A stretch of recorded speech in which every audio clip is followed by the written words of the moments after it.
بسم الله الرحمن الرحيم. الحمد لله نحمده ونستعينه ونستغفره ونعوذ بالله من شرور انفسنا ومن سيئات اعمالنا. من يهده الله فهو المهتد ومن يضلل فلن تجد له وليا مرشدا. واشهد ان لا اله الا الله وحده لا شريك له واشهد ان محمدا عبده ورسوله. اما بعد فاعوذ بالله من الشيطان الرجيم.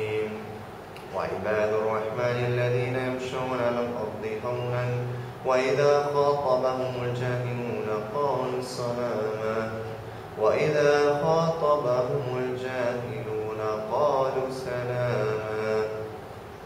And amongst the servants of the Most Merciful are those who walk gently on earth, and when they are addressed by the ignorant ones, they say peace. My dear brothers and sisters, as Muslims today, we are faced with criticism from all over the world.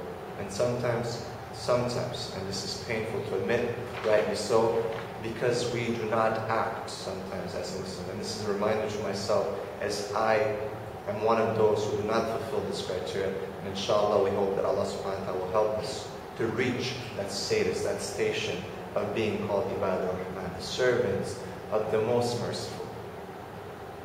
This is Surah Furqan, and it's ayah 63 and so on. And I would like people to actually go and read these things and actually think about it and actually try to implement. And this is also something that I want to do. Why does Allah subhanahu wa ta'ala use the name Ar-Rahman when He calls Ibad Ar-Rahman? Why? Why is this, this link, this mudaf ilayh in Arabic? Why is it that Allah subhanahu wa ta'ala is using the name Rahman, the Most Merciful?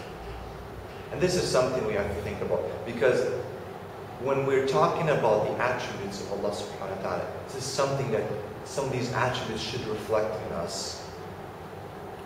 If we are servants, we claim to be servants of the Most Merciful, does it befit us to act without mercy? Does it befit us to act foolish? When Allah subhanahu wa ta'ala says, وَمَا أَرْسَلْنَاكَ إِلَّا رَحْمَةً لِلْعَالَمِينَ, to the Prophet Muhammad sallallahu alaihi wasallam, he was a mercy to mankind, to humanity, to the whole world. What about us? To be called Ibad al-Rahman, the servants of the Most Merciful, we have to act with mercy. We should have mercy. Let's look at how Allah subhanahu wa ta'ala describes these people who are called, who have this high station of Ibad al-Rahman. Allah says that they walk on the earth gently. And this is a very important point, brothers and sisters. Ignorance, arrogance, kibr, what's called kibr, pride and arrogance. These are things that come together. When you walk, you actually reflect them. If someone walks on the earth, let's say you have a gathering and someone just comes in and walks like he owns the place, that is pride. That is something that Allah is not in need of from His servants. What does it cause? It causes someone, when they're in a group and they see you, they'll look at someone who walks in like that, and right away they will judge him. Right away they will close their minds from that person and they'll say, look at this guy. Who does he think he is? How many times have you seen people like that, where you look at them and the only thing you want to say is, who does this person think he is? Pride and arrogance is the cause of most problems, is the cause of rejecting truth. Pride and arrogance is something that is reflected in the way we deal with people. We're looking down on people. People that we deal with, maybe in our da'wah, when we talk about Islam. When Moses went to Pharaoh, he was not proud. Allah says, say to him a kind word. Even to Pharaoh who claimed to be God, Allah told him to say a kind word. And if you look at, and please go and study the dialogue between Moses and Pharaoh, and look at the way Moses is addressing Pharaoh, and look at the way Pharaoh, a proud man, is addressing Moses, and learn from that. Pride and arrogance is something that's reflected in our behavior, and is the cause of most of the problems in the world. People don't want to give in. People don't want to admit that they're wrong, and that causes more problems. وَإِذَا خَاطَبَهُمُ الْجَاهِلُونَ قَالُوا سَلَامًا. When the ignorant people address, they say peace. How many times have we gotten into arguments and we've not gotten anywhere? We did not have any results. And these arguments, just futile arguments. And it just caused actually more problems. How many people have given dawah, and even myself, and I admit this, how many times you just kind of put just fire on, wood on the fire, and it's just causing more and more problems. And people become more and more arrogant. Instead of approaching them with a kind word, or even just leaving it, just say peace. How many times ignorant people have addressed people, and people get involved into this discussion and debate and keep going and going. I had many experiences, brothers and sisters, where people so ignorant have addressed me about Islam and asked me, and I just got in and then started arguing. And you can never win an argument with an ignorant person. I think it was Imam Abu Hanifa or Imam Shafi, I don't remember, may Allah forgive me. But he said, when I debated the scholar, I won. And when I debated the ignorant person, I've lost.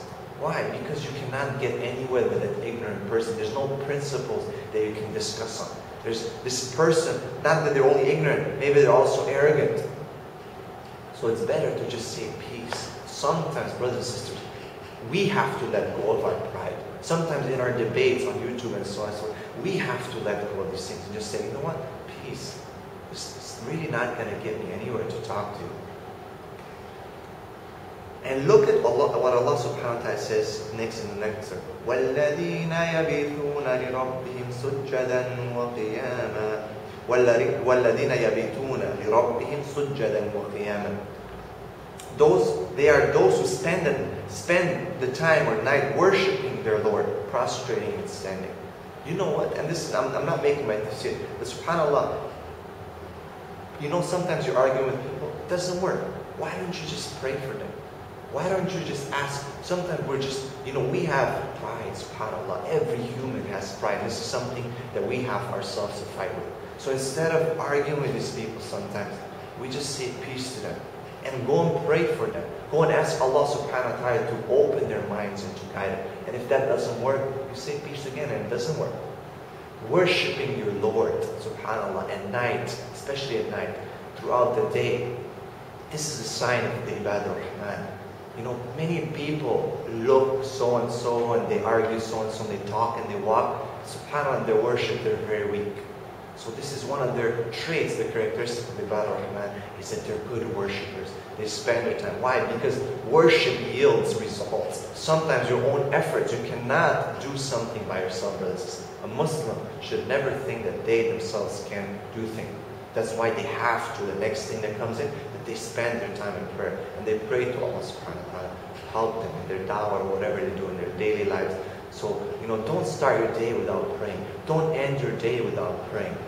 This is something that we should keep in mind, subhanAllah. And these people, that they're ignorant, and when we're talking to them, pray for them that Allah opens up their mind. Pray for them that Allah that clears your tongue, or maybe your speech, or what you're saying, or your behavior is not influencing towards good, these people. So we should think about this. And there was a sheikh that gave a very beautiful analogy, or a very beautiful example about the prayer at night. And he said, SubhanAllah, like when you dial 911 when there's an emergency, right? Or whatever number there's for fire or safety or police or something. He said, dial 222. 222. 2 rakats. So 2 units of prayers, 2 rakats at 2 o'clock in the morning with 2 tears. 2 rakats at 2 o'clock in the morning with 2 tears. SubhanAllah, when I heard that, I was like, so beautiful. Qiyamul Layl, this is what can change someone's life, can change the world. I really hope, inshallah, that you can go and read these verses for Ibadah Rahman. Because Allah subhanahu wa ta'ala, I'm not going to quote the verses, but basically, He goes on to tell us about who these people are. That they're afraid of the punishment of Allah. They're asking Allah to save them, even though they are called Ibadah Rahman. How many of us, even though we're praying, so how many of us are asking, oh Allah, save me from the hellfire. Allahumma ajinni min al-nar. Allahumma ajinni min al-nar. Allahumma ajinni min al-nar. How many of us are spending the time? How many of us, when we spend, Allah goes to say how they spend their money, that they're not extravagant, that they're in the middle path. and this is one of the traits of the Ibadur Rahman. They do not associate partners with Allah subhanahu wa ta'ala. This is something very, very important that is only for the Ibadur Rahman. How about those who do not testify falsely? They do not lie. And this is, someone subhanAllah recently says, you mustn't lie. Islam allows you to lie. And I was trying to explain to him the issue. And subhanAllah, throughout the Quran says you cannot lie, you're not supposed to lie.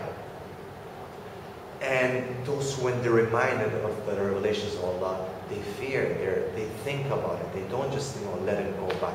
So my brothers and sisters, I hope that Allah subhanahu wa ta'ala will bless us with being al-Ibadur Rahman, and I hope that He will bless us to read these and implement this. And this is a reminder to myself and to you to become the Ibadur Rahman.